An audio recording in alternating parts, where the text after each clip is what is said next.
গত এক সপ্তাহ ধরে অশান্ত ইন্দোনেশিয়া। কমপক্ষে 7 জন নিহত এবং শত শত মানুষ আহত হয়েছেন। সরকারি দপ্তরগুলোতে আগুন লাগিয়ে দেওয়া হয়েছে, লুটপাট হয়েছে। কিন্তু কেন এমন অগ্নিগর্ভ পরিস্থিতি ইন্দোনেশিয়ায়? এটা মূলত সরকারের বিরুদ্ধে আমজনতার ক্ষোভের বহিঃপ্রকাশ। 25শে অগাস্ট এই বিক্ষোভের শুরু হয় ইন্দোনেশিয়ায়। পার্লামেন্ট ভবনের সামনে হাজার হাজার মানুষ জড়ো হয়ে বিক্ষোভ দেখাতে শুরু করেন।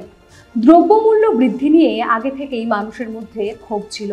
তার উপরে সংসদ সদস্যদের অত্যধিক আবাসন ভাতা পাওয়া নিয়ে সেই ক্ষোভ আরও বেড়ে যায় এবং তা বাতিলের জন্য তারা রাস্তায় নেমে বিক্ষোভ দেখাতে শুরু করেন। ইন্দোনেশিয়ার সংসদ সদস্যদের আবাসন ভাতা জাকার্তার ন্যূনতম মজুরির তুলনায় প্রায় 10 গুণ বেশি। সে কারণেই সেখানকার সাধারণ মানুষ ক্ষোভে ফেটে পড়েন।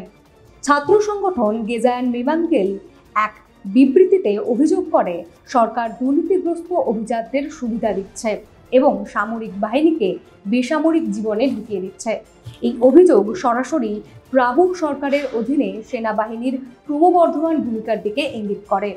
প্রথমে ইন্দোনেশিয়ার রাজধানী জাকার্তায় পুলিশের সঙ্গে বিক্ষোভকারীদের সংঘর্ষ বেঁধে যায়। বিক্ষোভকারীরা পাথর ছোড়ে বলে অভিযোগ। সেই সংঘর্ষ আরও সহিংস হয়ে ওঠে যখন পুলিশের গাড়িতে 21 বছর বয়সী একটি ডেলিভারি কর্মীর মৃত্যু হয় 28শে অগস্ট রাতে। এরপর দেশ জুড়ে সরকারি দপ্তর ও পুলিশ সদর দপ্তরে আগুন ধরিয়ে দেওয়া হয়। শুক্রবার মাকাসারে কাউন্সিল ভবনে আগুন লাগানোর ঘটনায় অন্তত 3 জনের মৃত্যু হয়। একই শহরে আরেকজনকে জনতা ভুল করে গোয়েন্দা ভেবে পিটিয়ে হত্যা করে। যজ্ঞাকার্তায় ছাত্র আন্দোলনকারী পুলিশের সঙ্গে সংঘর্ষে নিহত হন।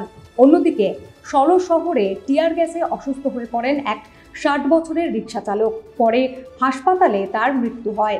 সপ্তাহান্তে অর্থমন্ত্রী শ্রী মুলিয়ানি ইন্দ্রাওয়াতির বাড়ি লুট করা হয়, যদিও তিনি তখন সেখানে ছিলেন না। কয়েকজন সংসদ সদস্যের বাড়িতেও হামলা হয়েছে।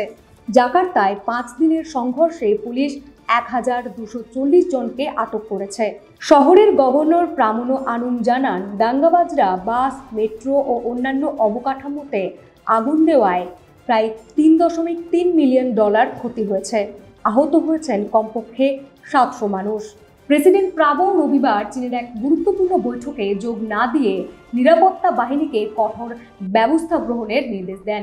তিনি বলেন, অবৈধ কর্মকাণ্ড চলছে, যা দেশদ্রোহ ও সন্ত্রাসবাদের দিকে এগিয়ে নিয়ে যাচ্ছে।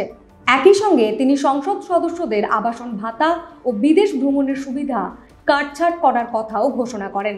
তারই সঙ্গে 21 বছর বয়সী ডেলিভারি কর্মীর মৃত্যুর ঘটনার তদন্তের কথাও ঘোষণা করেন। তারই সঙ্গে তার পরিবারকে আর্থিক সহায়তা করার ঘোষণাও করেন। সোমবার জাতিসংঘ অতিরিক্ত বল প্রয়োগের অভিযোগে ইন্দোনেশিয়া সরকারের বিরুদ্ধে তদন্তের আহ্বান জানিয়েছে।